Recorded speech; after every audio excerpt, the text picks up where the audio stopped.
Hi everyone, I'm Karissa with the Bowling Green Warren County Metropolitan Planning Organization, or the MPO, and I just want to thank you all for tuning in. And if you're watching this, you're probably interested in learning more about the US 31W Bypass Road Diet Feasibility Study. So I'm going to walk you through some of the reasons why we did this study and some of the findings and recommendations that the consultants found through the final report.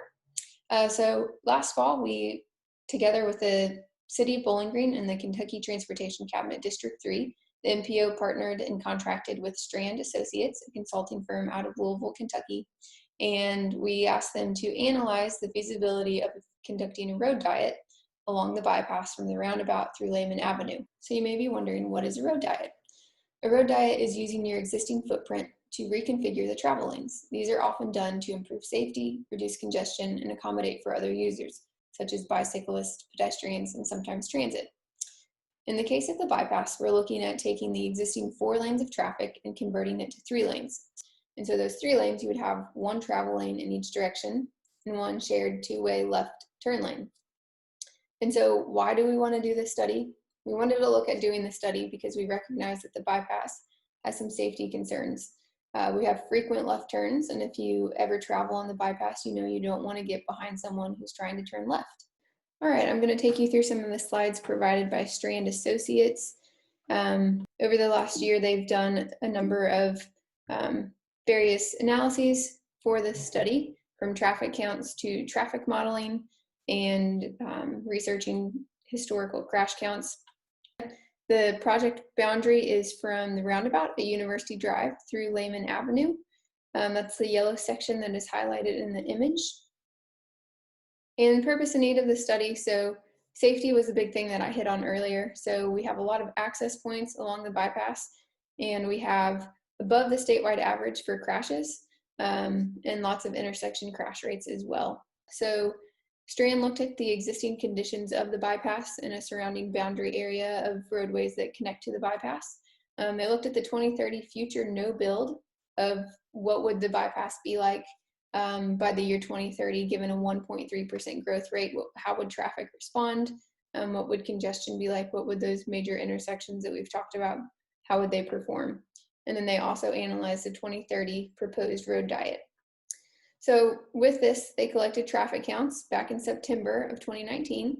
And so the AM peak hour and PM peak hour, we have 7:15 to 8:15 AM is the AM peak, and 4:30 to 5:30 PM as the PM peak. And so in finding some of what we'll talk about later is the level of service at intersections, they use these AM and PM peak hour traffic counts and some of those peak hour factors to determine those level of service and how those intersections would perform both in a 2030 no build and a 2030 road diet scenario. So the proposed road diet, like I mentioned, we have 40 feet of roadway width from curb to curb, and the proposed road diet would look at 1 travel lane in each direction and a middle 2-way left turn lane. So I'm going to walk you through a couple visuals of these intersections, what some of those major intersections along the bypass could look like. This is one of 2 scenarios for Cabell Drive intersection. So this, as you can see, has a dedicated left turn, dedicated through lane, and a dedicated right turn lane for each approach on the bypass. And then it has these bump outs, and you might be wondering what the purpose of that would be. Well, if you don't have that, then you could have 2 lanes of travel in this direction. And so that would just prevent folks from traveling in a lane that isn't technically a lane. The other alternative for this Cabell Drive intersection is to have a raised concrete or landscaped median, and this would not provide as many turn lanes, so you would have still a dedicated left turn lane and a shared through and right turn lane on each approach of the bypass. And that could also provide some pedestrian improvements at this intersection as well. Moving on to the Broadway Avenue intersection. So existing conditions, we can see that you have a shared left and through lane and a shared through and right lane at each approach of the bypass. And then the proposed road diet would change that to a dedicated left turn lane in each direction, or for each approach, and then a shared through and right turn lane also with each approach.